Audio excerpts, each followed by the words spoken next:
Rabies rabies एक घातक viral रोग है जो मस्तिष्क व तंत्रिका तंत्र यानी नर्वस सिस्टम को प्रभावित करता है। यह संक्रमित जानवर की लार यानी स्लाइवा के काटने, खरोचने या खुले घाव पर लार लगने से फैलता है। यह ज्यादातर सबसे आम है कि कुत्ते के काटने की वजह से, बिल्ली के काटने की वजह से, बंदर या जंगली जानवर जैसे लोमड़ी, भेड़िया या चमगादड़ की वजह से रेबीज की समस्या हो जाता है। इसके जो शुरुआती लक्षण है तो शुरुआत में बुखार, सिर दर्द, कमजोरी और कटे हुए स्थान पर दर्द, झुंझुनी या जलन का होना, तो ऐसे लक्षण प्रकट होने लगते हैं।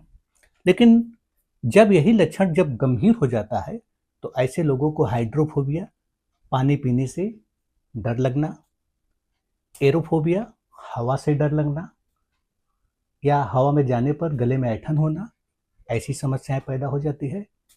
इसमें बेचैनी बना रहता है, तेज बेचैनी होता है, भ्रम, और जैसे जैसे इसका लक्षण तीव्र होगा तो दौरे भी पड़ेंगे और लकवा जैसी स्थिति पड़ जाती है, और जब यह काफी गंभीर हो जाता है तो कोमा की भी स्थिति पैदा हो जाती है। तो ऐसे मामलों में लक्षण का शुरू होने से पहले तुरंत अपने नजदीकी डॉक्टर या स्वास्थ्य केंद्र में जाना चाहिए, क्योंकि यदि एक बार इसका गंभीर लक्षण की शुरुआत हो गया तो फिर यह रुक पाना बेहद मुश्किल होता है। तो ऐसे में लक्षण का इंतजार नहीं करना चाहिए। यदि ऐसी समस्या है, मतलब कोई जंगली जानवर या कुत्ता या बिल्ली ने काटा है, तो तुरंत डॉक्टर से सलाह ले, खुद से कोई ट्रीटमेंट न ले और किसी भी प्रकार का बिना डॉक्टरी सलाह के कोई दवा भी लेने की भूल नहीं करना चाहिए। तो कुछ सावधानियां बरतें।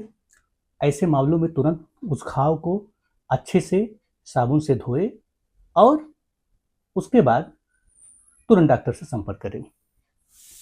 अब चलिए बात करते हैं टाइप ऑफ रेबीज। तो इसके दो प्रकार होते हैं, लेकिन ये दोनों प्रकार एक ही रेबीज वायरस से ही होता है, इसी रेबीज वायरस से होता है। तो पहला है उग्र रेबीज, इसे फ्यूरियस रेबीज। तो ज्यादातर अधिकांश मामलों में 70 से 80% मामले यही पाया जाता है। तो इसमें जो लक्षण प्रकट होते हैं तो तेज बेचैनी और घबराहट का होना, और ऐसे मामलों में भ्रम व उत्तेजना, हाइड्रोफोबिया, एरोफोबिया, अधिक लार आना और दौड़े पड़ना, तो ये सब प्रमुख लक्षण उग्र रेबीज में पैदा होने लगते हैं। दूसरा है लकवाग्रस्त रेबीज या पक्षाघात युक्त रेबीज, इसे पैरालाइटिक रेबीज। तो ये इसके मामले 20 से 30% ही दिखाई पड़ते हैं और उग्र रेबीज की अपेक्षा यह कम ही होता है। तो इसमें जो लक्षण होते हैं तो धीरे धीरे कमजोरी का होना, पैरालिसिस की समस्या हो जाना, और ऐसे मामलों में मांसपेशियों की शक्ति का कम होना, ऐसे भी लक्षण प्रकट होने लगते हैं। धीरे धीरे पूरे शरीर में पक्षाघात यानी लकवा जैसा स्थिति पैदा होना जाना। अंत में सांस लेने की मांसपेशियां भी प्रभावित होने लगते हैं। तो लकवाग्रस्त रेबीज के ये प्रमुख लक्षण है जो प्रकट होने लगते हैं। तो ध्यान रहे, तो ऐसे मामलों में रेबीज वैक्सीन का जो सम्मान शेड्यूल है, तो जिन लोगों को पहले से कोई भी रेबीज वैक्सीन नहीं लगा हुआ है, मतलब ऐसी स्थिति नहीं हुआ है उनके साथ, तो ऐसे लोगों को फर्स्ट डे मानी उसी दिन इसका पहला टीका लगवा लेना चाहिए। उसके बाद इसका दूसरा टीका डे तीसरे दिन पर लगता है। उसके बाद तीसरा टीका 7वें दिन और चौथा टीका 14वें दिन लगता है। लेकिन कुछ विशेष मामलों में जिन लोगों की कमजोर प्रतिरक्षा वाले जो व्यक्ति हैं, ऐसे लोगों में डे 28वें दिन में 5वां डोज लगता है। लेकिन कैटेगरी 2 में यदि घाव बहुत ज़्यादा गहरा है तो ऐसे में वैक्सीन के साथ साथ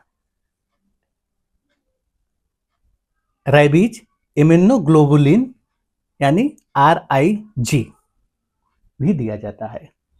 तो यह ज़्यादातर मान लीजिए वैक्सीन के साथ ही RIG का भी दिया जाता है, लेकिन यदि मान लीजिए पहले दिन नहीं लग पाया है तो 7वें दिन के भीतर भीतर इसका लगना अनिवार्य होता है। और RIG को घाव के आसपास या कुछ मामलों में उस घाव के अंदर इंजेक्ट किया जाता है। और यह इंजेक्शन RIG तब दिया जाता है जैसे गहरा घाव या सिर, चेहरा, गर्दन, हाथ या उंगलियों पर गहरा घाव होने पर RIG दिया जाता है। इसके साथ साथ यह भी ध्यान दीजिए कि वैक्सीन जो लोग युवा हैं तो यह कंधे पर लगती है और छोटे बच्चों को जांघ में लगती है। ध्यान रहे हिप में रेबीज वैक्सीन नहीं लगाना चाहिए क्योंकि इससे इसका असर कम हो जाता है, तो इस बात का ध्यान देना चाहिए। और सबसे विशेष चीज कि ऐसे मामलों में बिल्कुल देर नहीं करना चाहिए। अगर आप देर करेंगे और एक बार लक्षण इसका पैदा हो गया तो फिर यह रुक नहीं पाता है। तो ऐसे में लक्षण शुरू होने से पहले तुरंत डॉक्टर से या अपने नज़दीकी स्वास्थ्य केंद्र में तुरंत पहुंचे। इस बात का ध्यान जरूर दें।